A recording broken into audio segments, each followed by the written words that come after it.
बरनापुर एक साधारण सा गांव था। चारों तरफ गेहूं के खेत, बीच में कच्ची पगडंडी और उसी रास्ते के किनारे खड़ा था एक पुराना पुश्तैनी मकान। सुबह की हल्की धूप आंगन में उतर रही थी। राधिका आंगन में झाड़ू लगा रही थी। उसकी सास शांति देवी धूप में चौकी पर बैठी थी और पास ही उसका 6 महीने का बेटा मोहन खटिया पर लेटा था। राधिका, तू सुबह से काम में लगी है, थोड़ी देर बैठ भी जा। बाकी काम तो पूजा और कंचन भी कर सकती हैं। माँ जी, बस आंगन साफ कर लूं फिर बैठ जाऊंगी। बच्चा छोटा है, समय का ठिकाना नहीं। आंगन के दूसरे कोने में खड़ी पूजा ये सब सुन रही थी। उसके चेहरे पर हल्की जलन उतर आई। वो रसोई में गई जहां कंचन पहले से खड़ी थी। देखा दीदी, माँ जी को बस राधिका और उसका बेटा ही दिखते हैं। हमारी बेटियों को कोई पूछता तक नहीं। जब से उसका बेटा हुआ है, माँ जी की नजर उसी पर रहती है, जैसे हम यहाँ हैं ही नहीं। दोनों के मन में ईर्ष्या धीरे धीरे घर करने लगी।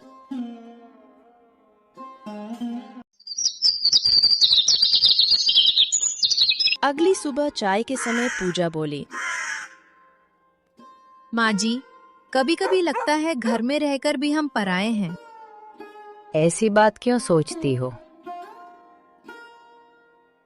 कंचन बोली, कुछ बहुएं हमेशा आगे रखी जाती हैं। शांति देवी ने शांत स्वर में कहा, मेरे लिए तुम तीनों बराबर हो। इतने में राधिका बोली, माँ जी, नाश्ता तैयार है। माहौल हल्का सा तना हुआ रह गया। पूजा बड़बड़ाई, बराबर तो कहती है, पर हर बार वही आगे रहती है।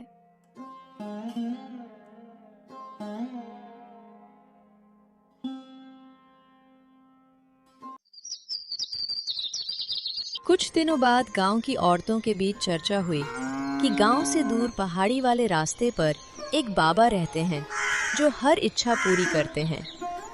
पूजा और कंचन के मन में लालच जाग उठा।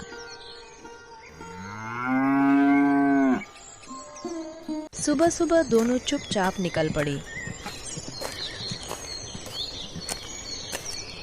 गुफानुमा जगह पर बाबा बैठे थे। उन्होंने दोनों को देखते ही कहा, बताओ बेटियों, क्या चाहती हो? दोनों बोली, हमें पुत्र चाहिए बाबा। बाबा ने एक पुड़िया देते हुए कहा,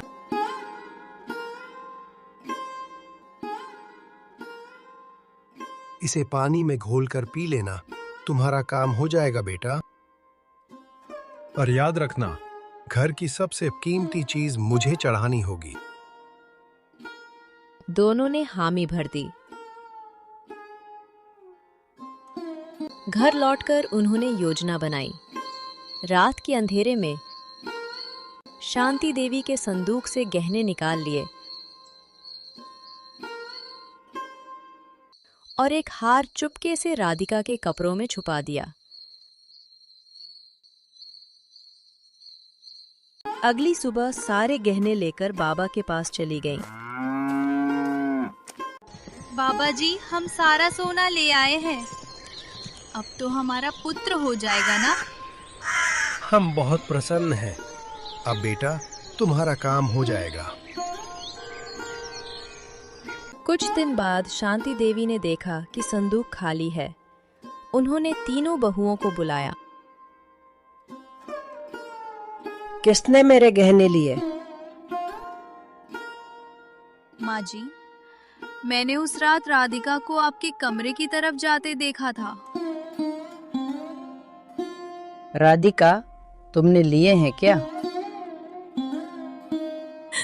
नहीं माँ जी, मैंने नहीं लिए हैं।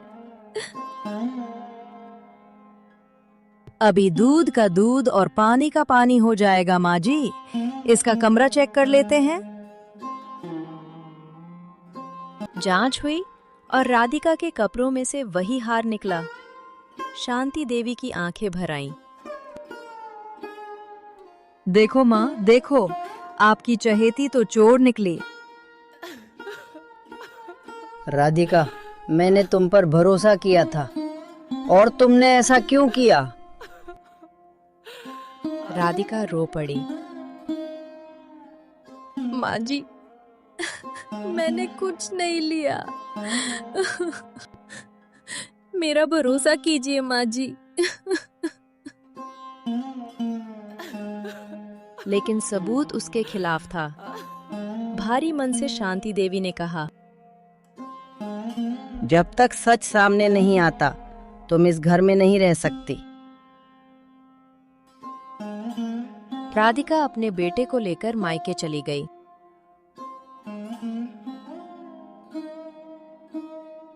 मायका सूना था। माता पिता अब इस दुनिया में नहीं थे। एक दिन दोपहर की धूप में एक बूढ़ा साधु उसके दरवाजे पर गिर पड़ा।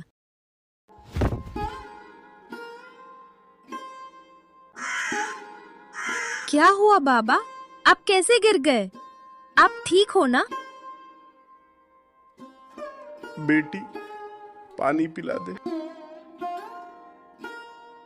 राधिका तुरंत पानी लाई।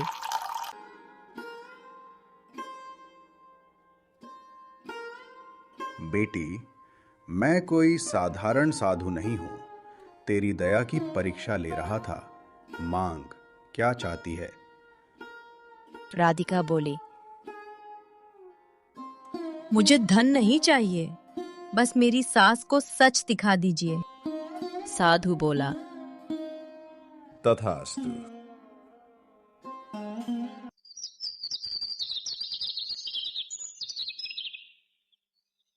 अगली सुबह राधिका की झोंपड़ी की जगह पक्का घर खड़ा था। उधर पूजा और कंचन अब तक गर्भवती नहीं हुई थी।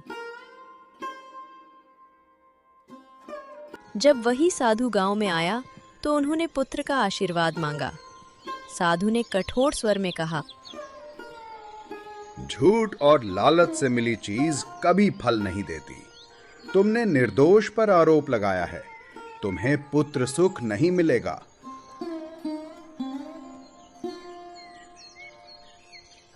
दोनों डर गईं और घर आकर शांति देवी के सामने सब सच कबूल लिया। शांति देवी सन्न रह गईं। मैंने निर्दोष बहू को घर से निकाल दिया।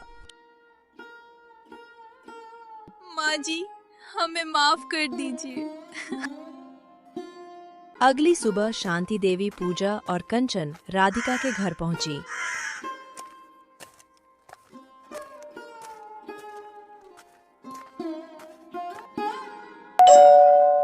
कौन आया है? देखती हूँ।